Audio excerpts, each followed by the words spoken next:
Hi Queen, it's Melissa Knox Brunson of thequeencode.com, and today I want to talk to you about the law of honor. Have you ever been at a place in your life where you felt blocked, like you were trying so hard to get something or to achieve a goal or a milestone, and no matter how hard you tried, you still came up empty-handed? Or maybe you managed to reach that goal, but somehow it just slipped through your fingers.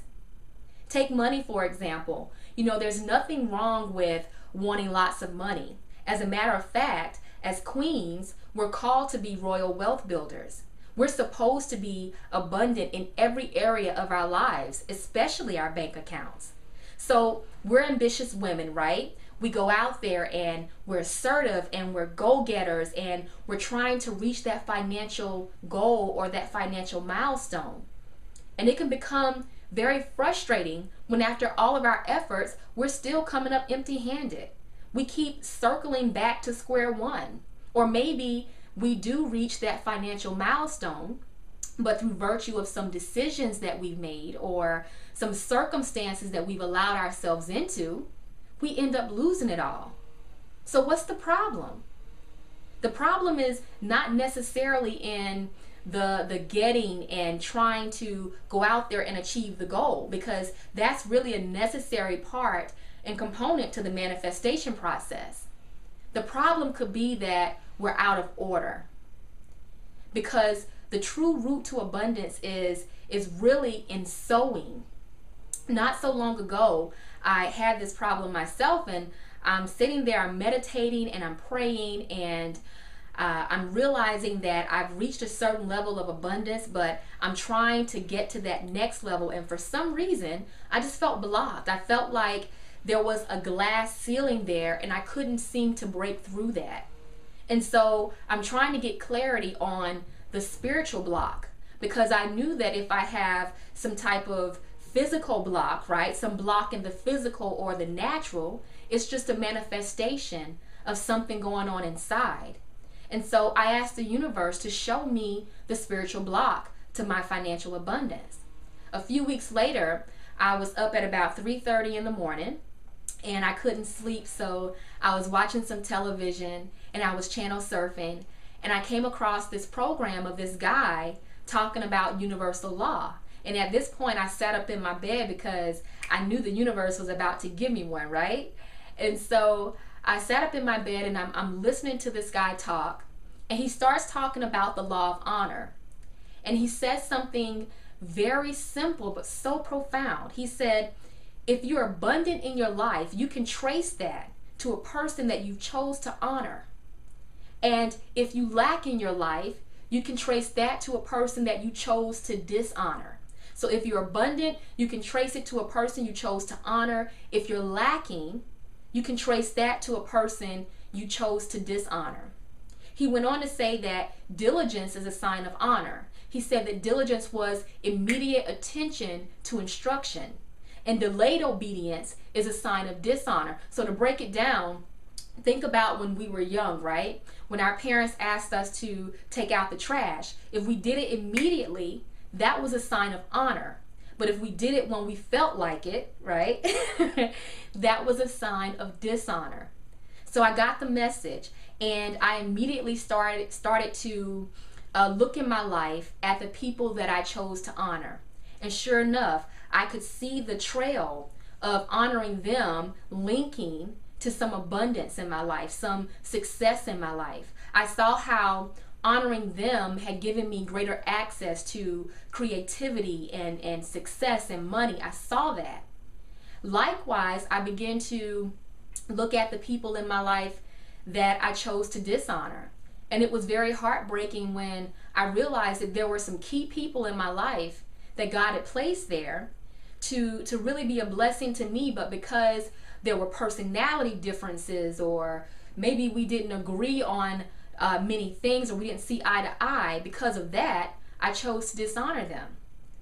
And one thing I know is that blessings come from God through people. Blessings come from God through people. So it's funny how sometimes God will wrap a blessing for us into someone that we don't necessarily enjoy. And the reason why that happens is because God is in the character building business. As we're walking this path of our destiny, our abundance only grows to the extent that our character grows. Our bank accounts only grow to the extent that our character grows. So I got the message, and I began to make the necessary shifts in my life of honoring the people that I knew I needed to honor. I began to magnify their difference, their uniqueness, the reason why they were in my life. I began to magnify that instead of their weakness. And I saw things shift and change for me. A couple of weeks later, I got hit with another revelation. You know, the law of honor doesn't just apply to people outside of ourselves. The law of honor also applies to us. When you think about it, you know, when I thought about it in my own life, I realized how I was being more diligent with other people than I was with myself.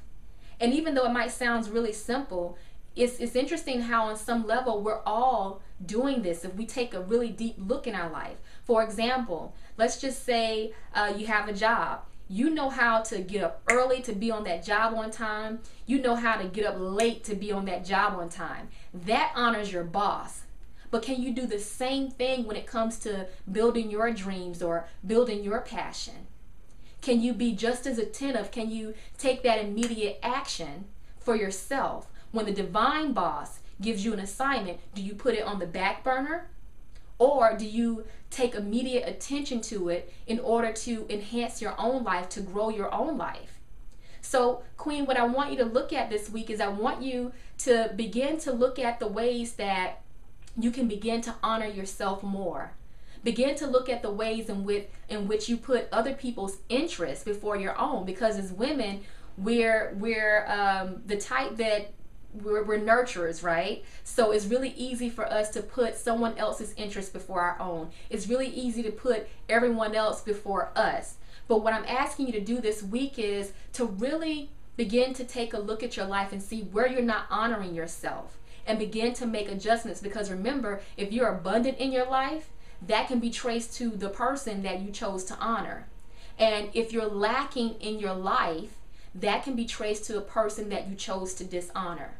So in other words, you know, you wake up at the crack of dawn for other people, but can you do that for yourself? You can burn the midnight oil for other people, but can you do that for yourself? The first thing I want you to do this week is begin to look at how you can begin to honor yourself more. And then I also want you to begin to look at the people in your life that God has placed there to be a blessing to you. How can you honor them more? How can you magnify their difference, their uniqueness, instead of their weakness? Okay, so that's what I want you to think about this week, because the truth is, you know, if we want more abundance, it's not just in the going out and being assertive and the getting, but it's also in the sowing. Gratitude is the seed for more, and honor is a form of gratitude. So when you sow honor, you get abundance. And when you sow honor, you get all the things in your life that you've been trying to get so hard. All we simply have to do is get in order, sow in order to reap what we really want. So that's what I want you to think about this week, Queen. In the meantime, I do have a free gift for you. If you go to my new website at www.thequeencode.com, there's a free download for you there. Queen, you were born to succeed. Now, in this download, you're actually going to get the blueprint of how you can finally step into your power in 2012 and beyond. So all you have to do to claim that download is go to www.thequeencode.com, and I'll talk to you soon.